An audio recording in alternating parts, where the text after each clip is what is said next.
Passez à l'action avec Intel et Lenovo en regardant Fallait le faire sur M6.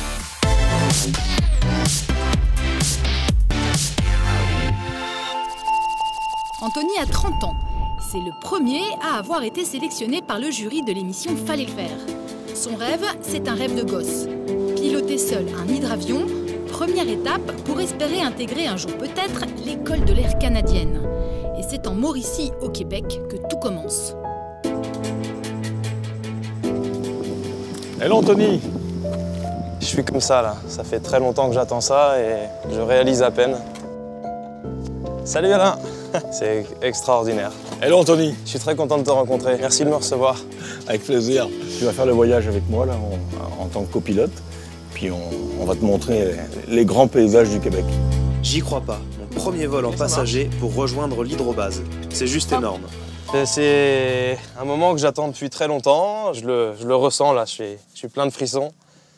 Et j'ai envie d'y aller vraiment maintenant là, c'est le moment que j'attends. Ok, on y va?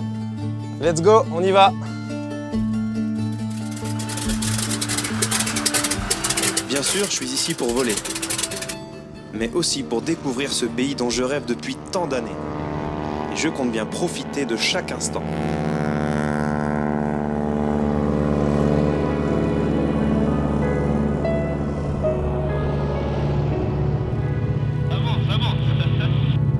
Génial.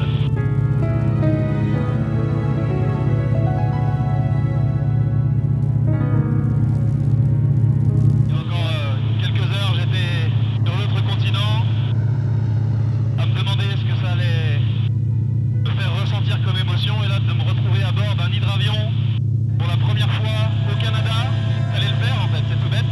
Il fallait oser, j'aimerais que ça ne s'arrête pas en fait.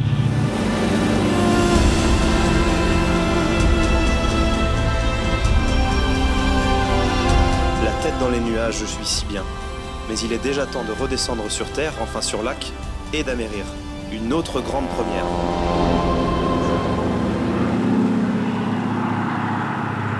Alors en fait, je me demande un peu ce que ça va donner au contact. Eh bien, j'ai la réponse. C'est comme se poser sur du coton. C'est fou. Endroit de rêve, c'est extra. Et voilà. L'aventure commence à peine et j'en ai déjà pris plein les yeux. Je me demande vraiment ce que me réserve la suite. Bonjour. Hey Anthony. Ça va? Bonjour les gars. Bonjour, bienvenue. Merci beaucoup. C'est Anthony, Xavier. J'avais besoin de venir concrètement ressentir ce qui se passait ici, donc voilà, je suis vraiment très très content de vous rencontrer et je m'impatiente d'aller voler avec vous sur ces appareils. J'ai hâte. Mais en attendant ce moment, l'aventure continue. Et il y a de quoi faire vu que le Québec, c'est 3 fois grand comme la France. Les forêts et les lacs à perte de vue. Et pour se frayer un chemin dans cette nature si dense, j'ai vite adopté le moyen de transport des locaux, à savoir le quad. Et j'ai bien fait puisque ça me donne l'occasion de rencontrer Gaspard, un authentique trappeur, qui m'emmène observer la faune locale.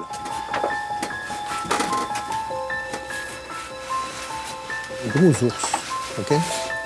Ça peut mesurer 1,60 m facilement. Ça peut peser jusqu'à combien? Un ours, ça peut peser jusqu'à 200 facilement. 200, 225 kilos, OK?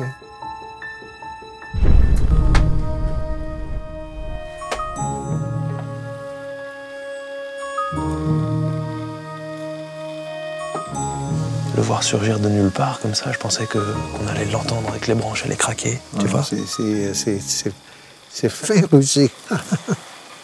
C'est assez impressionnant Ouais, de se retrouver comme ça aussi proche. ouais.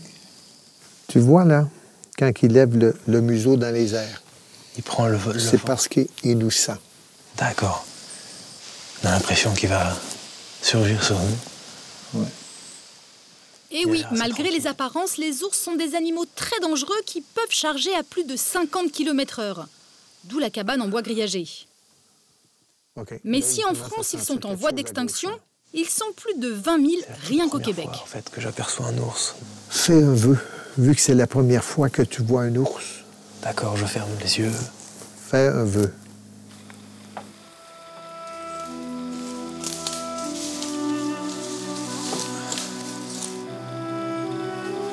cette nature si sauvage, c'est vraiment exactement ce qu'il me faut pour reprendre mes esprits et réaliser cette chance incroyable que l'on m'a offerte.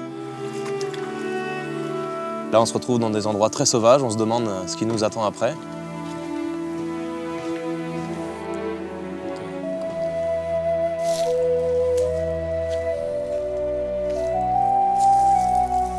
C'est très intense comme moment.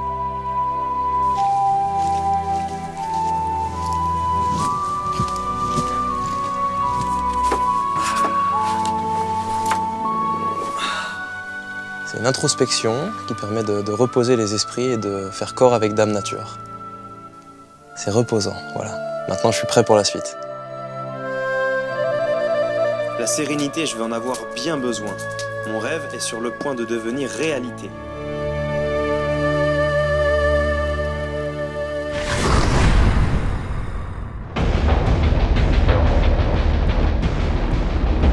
Le Canada, en fait, c'est un mode de vie. Nous, on utilise les jet skis, les quads, etc. pour aller se promener, c'est du loisir, faut pas se mentir. Ici, c'est vraiment un moyen de déplacement. Et quand on utilise ce qu'eux appellent ici les motos marines, par exemple, c'est vraiment pour accéder à des endroits retirés. Je viens de faire 80 km, j'ai remonté la rivière, je n'ai croisé personne. On fait vraiment corps avec la nature, on écoute les bruits. C'est un moment qui est extraordinaire parce que c'est impossible de le faire ailleurs qu'ici. Et je me suis senti seul au monde le temps de cette remontée. Mais piloter, ça ne s'improvise pas, alors un peu de théorie s'impose. Donc voilà, on est là. Hydrobase avec la petite ancre. Sur la rivière Saint-Maurice, on voit là. Okay. Puis on va aller au lac Blanc, puis au lac Sagakomi. Puis on va revenir.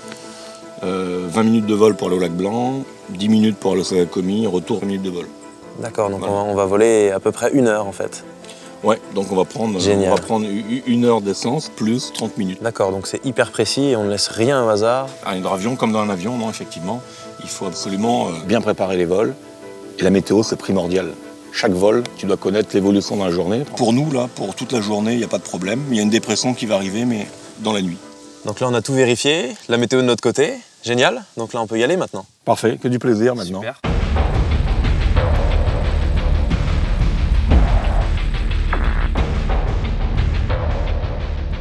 Petit Piper Cub, là, je ne sais plus exactement quelle année, 43 ou 45. Donc, il est superbe. Alors là, tu peux agripper la barre noire. Ça y est, j'y suis. Et faire... Superbe. Voilà. Tu vas retrouver la jauge à essence. Et en fait, tu mesures l'autonomie que tu as avec ta main, 4 doigts. Ça fait 1 heure d'essence. 2 mains l'une au-dessus de l'autre. Au moins 2 heures là, voilà. de vol. Ensuite, tu vas retrouver ton manche. Le plus simple appareil. Il n'y a pas de bouton, il n'y a rien. Donc avec Xavier, mon instructeur, je répète encore et encore les mêmes gestes essentiels. Si je le tire vers moi, je monte. Voilà. Si tu pousses. Si je le repousse, l'appareil va redescendre. D'accord. Le grand moment est arrivé. Si vous saviez comme j'en ai rêvé et combien j'ai prié pour me retrouver enfin assis dans ce cockpit. Vers l'arrière, tu ralentis. Bon, ok. C'est parti.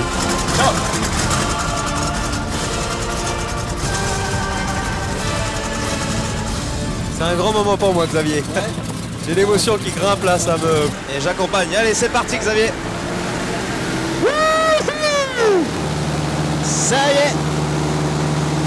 C'est génial. Ah, la vache. C'est énorme.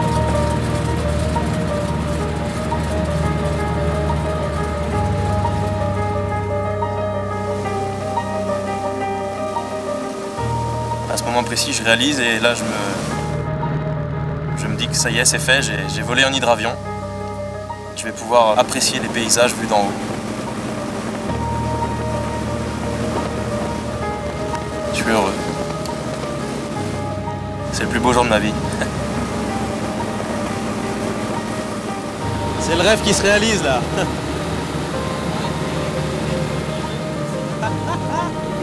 Fallait le faire ça, hein.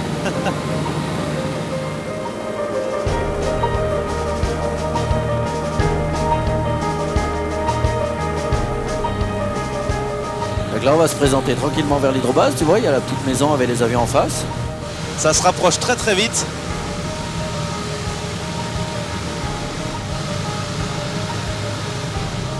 c'est du radada de chez Radada. Ça y est, Je sens l'eau sur les flotteurs. Extra.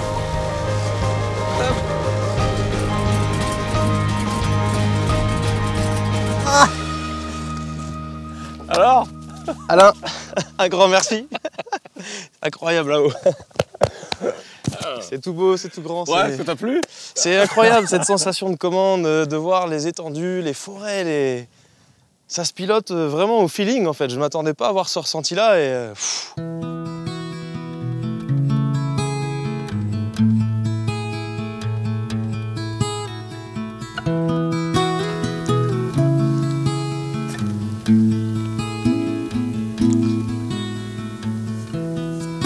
À fond la vie quoi.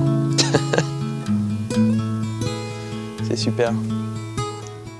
Il fallait le faire et je l'ai fait, voilà. Merci. C'est un très beau cadeau. Ça vaut le coup de se donner les moyens.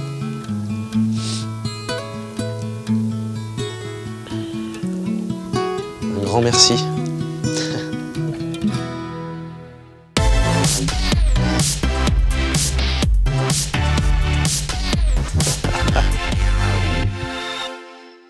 Fallait le faire vous a été présenté par Intel et Lenovo.